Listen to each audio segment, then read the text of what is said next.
Make sure you check this playlist, new and recent episodes only, where there's hundreds of episodes that I'm sure you ain't see about 30, 40 of those, you heard? So make sure you check that playlist. Now I mean, tap in, comment gang in the building, Slim Blunt gang in the building, Coffee gang in the building. You already Snow Cone. Make sure y'all go to bloodsagas.com and cop that book, The Blood Sagas, Book 1, Blood and Loyalty. Okay, but Spirit wants you to know at this time in your life, this is a time where you need to be still. Okay, be still and know that God is working in your favor. Okay, Spirit is follow True Humble Clarity on TikTok if you need that spiritual advice. Yersk. Tell a Z-Man sent you. Hey yo, shout out to BG. You heard, shout out to the whole Long Island, North Babylon. Now I mean, make sure y'all check that group. Bigfoot is real. You heard they got a new project out. Check that joint. Rain is fire. Tell them Z-Man sent you. You heard? Comment gang in the building. Tear this up. I need that algorithm fluffy. You heard? Slim Blunt gang in the building. You already Snow Bunny. We back at it. And that's a whole factory rebate. You heard? If you love what I'm doing on this channel, feel free to send me a Cash App donation at $Gen Pop Fam. You already Snow Removal. It ain't no shame in my game. I live in New York City. It costs $100 just to get out the bed in the morning. You heard? Now I see the blade because now I'm fighting for my life, right? And I'm on top of him, and then I roll over, and the blood makes my hand slip. He fucking gets me again across, like, my underside of the chin, and basically there's a big X on my neck from this wound.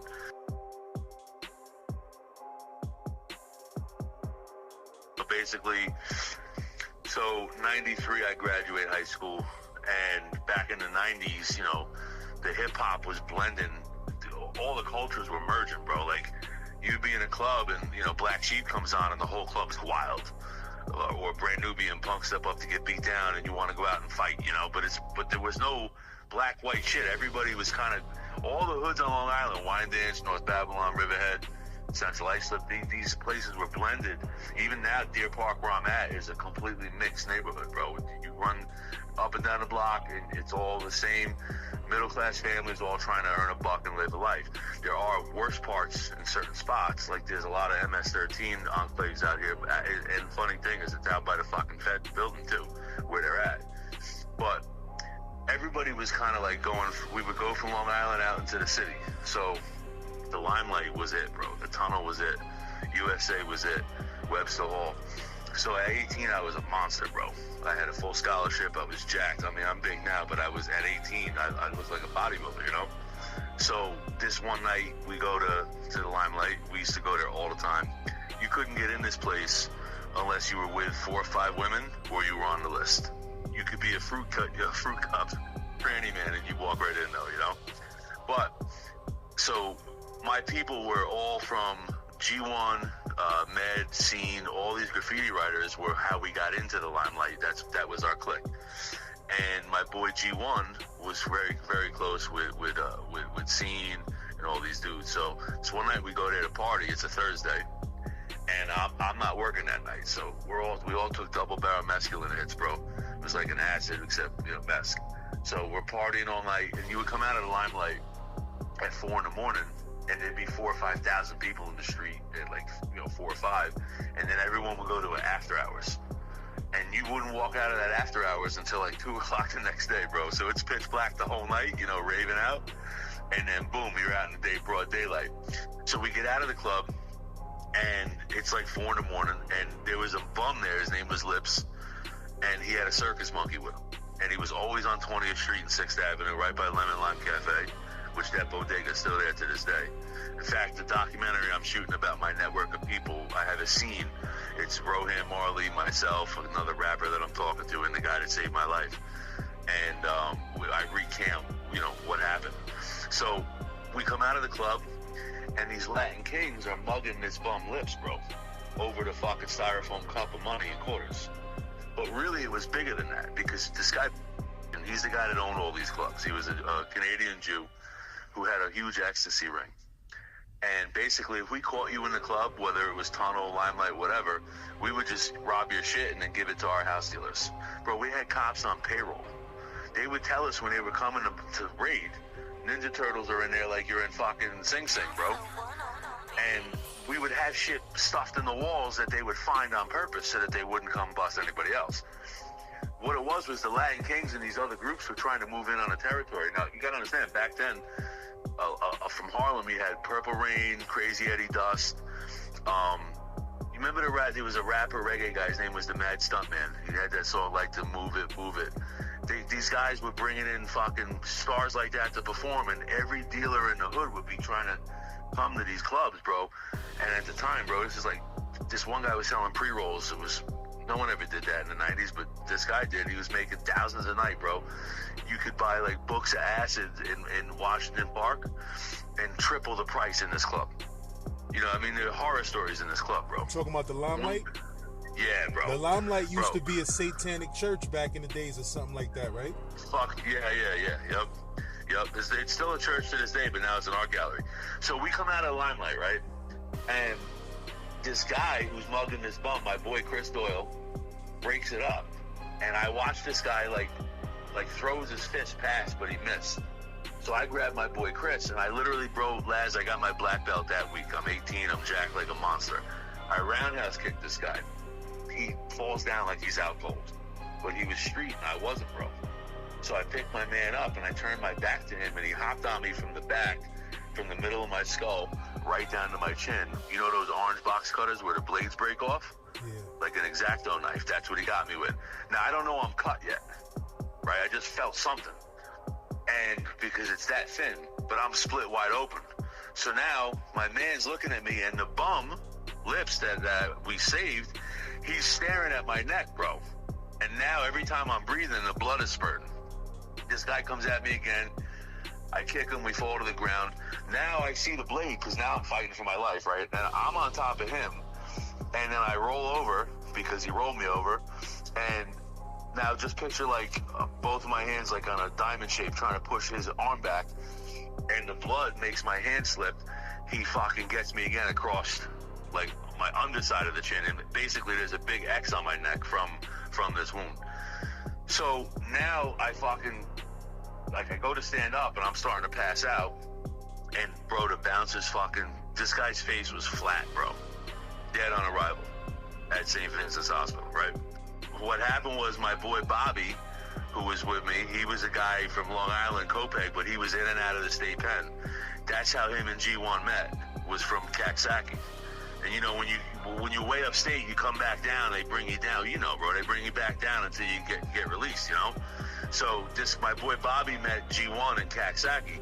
So Bobby hits him, then every bouncer just stomped him, bro. This guy was fucking flat as a fuck, bro. I mean, his face was compressed flat, bro. So now fucking Scene's man, this dude Alfie, who was with us, rushes me to the car, and the bum lips made a tourniquet out of my own shirt, which is ripped to shit from the blade, right? So we're driving down one-way streets to St. Vincent's. We get there, I fucking fall as I'm walking up the steps. Cops and paramedics grab me. We get in there, and they nicked the artery, 360 stitches, 2 days worth of surgeries, and I live and this guy doesn't. Now, here's the crazy part. The fucking cops, they never put two and two. They never know that we're together, bro. They have no clue we're from the same scene. So a couple days go by, I'm sutured up, I'm wrapped up like a mummy, bro. And I take a cab to Court Street, which is where everybody was. And of course, all my friends left, except for the guy Chris, who hung out there just for a little bit, and G1, this was his apartment.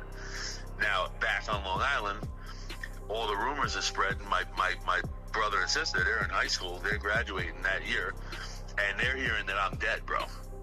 So this girl, Stacy, that I went to school with, had heard, and she was calling everybody and found out that I was all right. So now my parents are out to come get me. It's like fucking Tuesday of the next week. This happened on a Thursday night. Now we get a knock on the door, and it's Kings County Sheriff, bro. And they bring me in, and they want to charge me with murder for this dude. But over 200 witnesses called, bro. So at arraignment, the ADA drops the charges, B, because my story corroborated exactly what witnesses were saying. And then I sued the Limelight. Cocksucker settled for like $500,000. They paid me like 15 grand and then turned over the LLC and went out of business. And then like a week later, he got extradited to Canada. Peter Gation, the owner. And they never gave you the rest of that money? Nope. Nope. Nope. And if I was a chick, they would have settled with me immediately. It took like a year to even get them to come to a settlement, you know? And that was the reason why the Limelight closed, because of that incident? Well, what happened also too, in the same month, I can't say his name, you know, because basically it was a big thing, but my boy got killed at the Palladium the same exact month, bro. And there's a huge corruption story that happened in New York City. So my boy was a bouncer there too. And all the bouncers, we would go spot to spot and club to club, you know? So what happened was this bouncer got shot, and this fucking kid goes to his house in Brooklyn and tells his girlfriend that he's the one that did the murder, right? So the cops fucking lock this guy up. He does like 12 years. And then come to find out, 2 dudes that were in Attica admit to the fucking murder, bro. And they had to drop all the charges. And what's so crazy, there was a couple cops that knew that this kid lied because the info didn't line up. What he told his girl, where he was, time frame and such. And it matched the MO of this other Spanish cat that had actually did the shooting. And even after the cop retired, he kept trying to help this dude. And finally, bro, it was a huge case, bro. So what happened was, you had all these liability cases happening. And then in the tunnel, they had a raid there one night, cops raided. And like 15 people got crushed on the stage because everybody ran towards the exit doors. So, you know, when you're getting embattled with that type of stuff, it's no longer fun, you know. And at some point, it's going to shut down and no bueno, you know. Nah, that's a crazy story, though. But you said the dude was trying to take the cup from the homeless dude, but... Well, yeah, what happened was, you know, a lot of times if you're not... This guy had only come into that spot like maybe 2 or 3 times before that. We had seen him in the club a few times, you know? And you know how a lot of people, like, if that bum he's like a cornerstone to that spot, bro. Everybody there knew him every day, you know? And it's kind of like how the musicians play. You know the guy's playing the trumpet or whatever. Yeah, they're going to go to different spots. The guy was doing nothing wrong, bro, at all. And, you know, the staff and the cops fucked with this guy throughout the night, I'm sure, and probably was frustrated, you know. And I'll tell you what's crazy is even years after, I had an empathy for this kid, right? Because just think about his parents. They don't know the truth. You know, there was 3 or 4 other cats with him that took off when the shit popped off. So, in fact, those guys were calling G1 and Scenes guys because they happen to know each other also. So, at the end of the day, bro, did the bum just living life? You know, the guy was a Navy veteran, bro. I'll never forget it.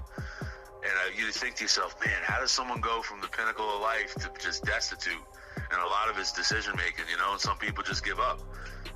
But he had that fucking monkey, bro, and they were a team. And that shit made him enough money to live, you know?